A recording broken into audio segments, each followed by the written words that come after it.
anybody can learn. Today we are going to study about unit first of chemistry or 12th. So our first unit is solid state.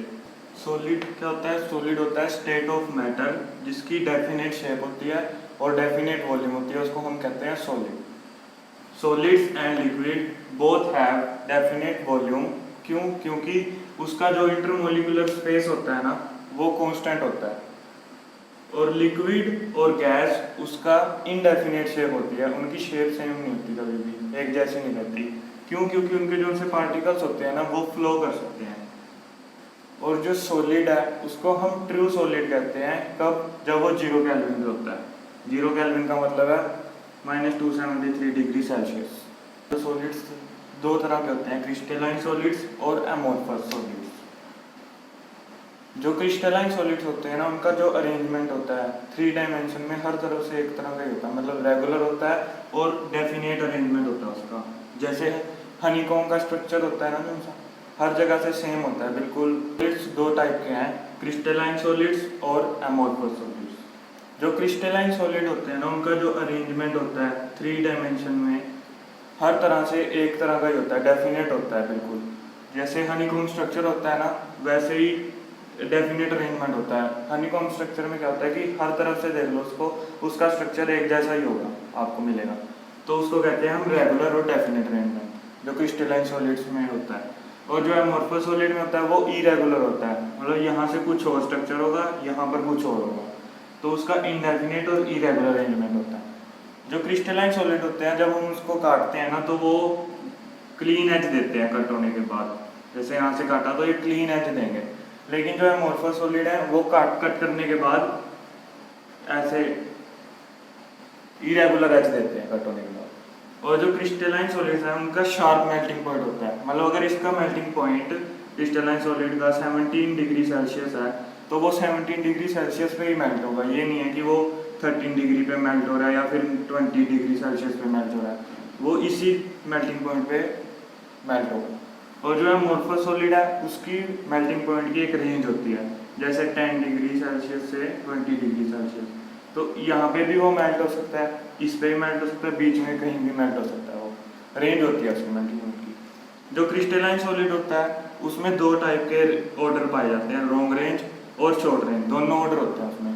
Long range order of particle क्या होता है कि जैसे हमने यहाँ का एक particular side का हमने देख लिया कि अरेंजमेंट क्या है, तो हम दूसरी साइड का भी बता सकते हैं कि वहाँ भी वैसा ही अरेंजमेंट होगा. लेकिन इसमें नहीं हम बता सकते. इसका short range order of particle होता है.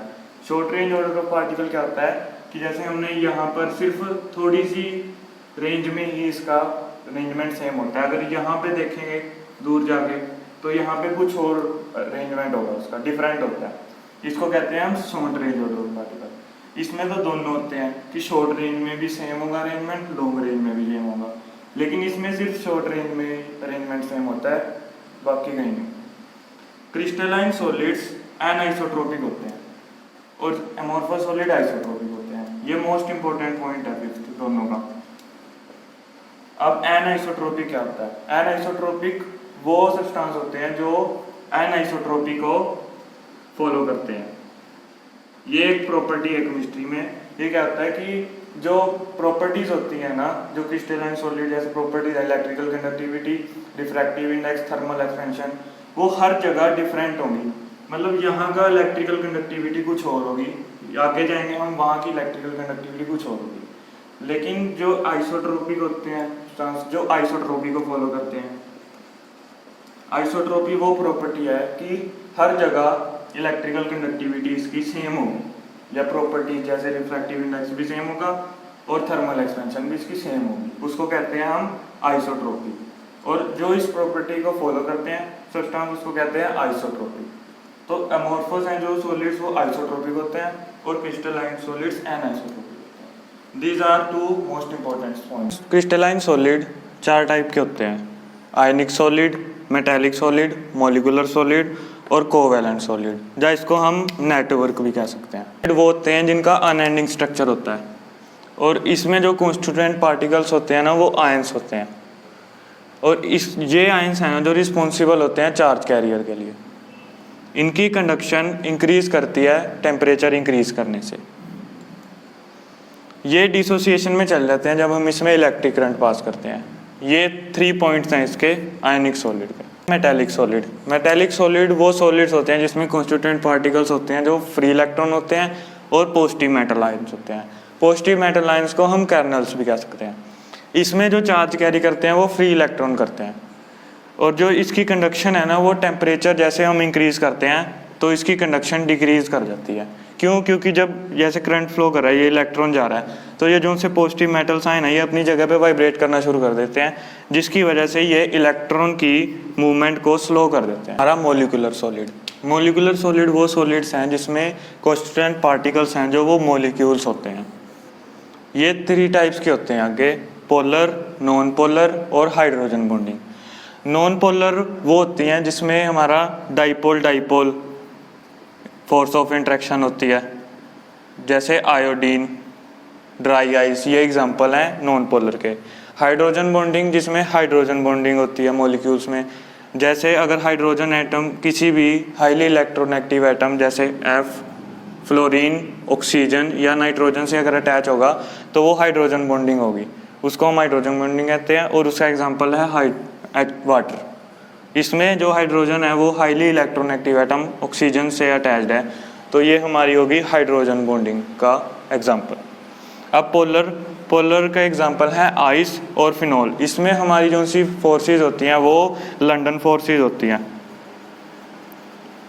एंड सॉलिड वो सॉलिड होते हैं जिसमें कॉन्स्टिट्यूएंट पार्टिकल्स हैं जो वो अटैच्ड होते हैं कोवेलेंट बॉन्ड से, या फिर उसका नेटवर्क स्ट्रक्चर होता है, जैसे कि डायमंड और ग्रेफाइट। हमारा अगला टॉपिक है क्रिस्टल लैटिस, जिसको हम स्पेस लैटिस भी कहते हैं, और यूनिट सेल। क्रिस्टल लैटिस क्या होता है? Definite geometric pattern of crystalline solid in 2D और 3D is called crystal lattice. Crystalline solid का जैसे डेफिनेट ज्योमेट्रिक पैटर्न होता है ना, 2 डायमेंशन में भी और 3rd डायमेंशन में भी, उसको हम कहते हैं क्रिस्टल लैटिस, जहाँ हम उसको स्पेस लैटिस भी कह सकते हैं।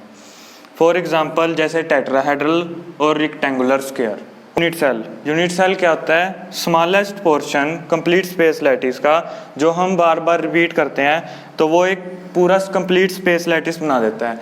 जैसे ईंट ले लो, ईंट एक यूनिट सेल मान लो, तो उसको हम अगर रिपीट करें over and over, again and again, तो हमारे पास पूरा एक कमरा बन जाता है, तो वो क्या बन गया? स्पेस लैटिस बन गया पूरा। तो यूनिट सेल क्या है? स्मॉलेस्ट पोर्शन है कंप्लीट स्पेस लैटिस का।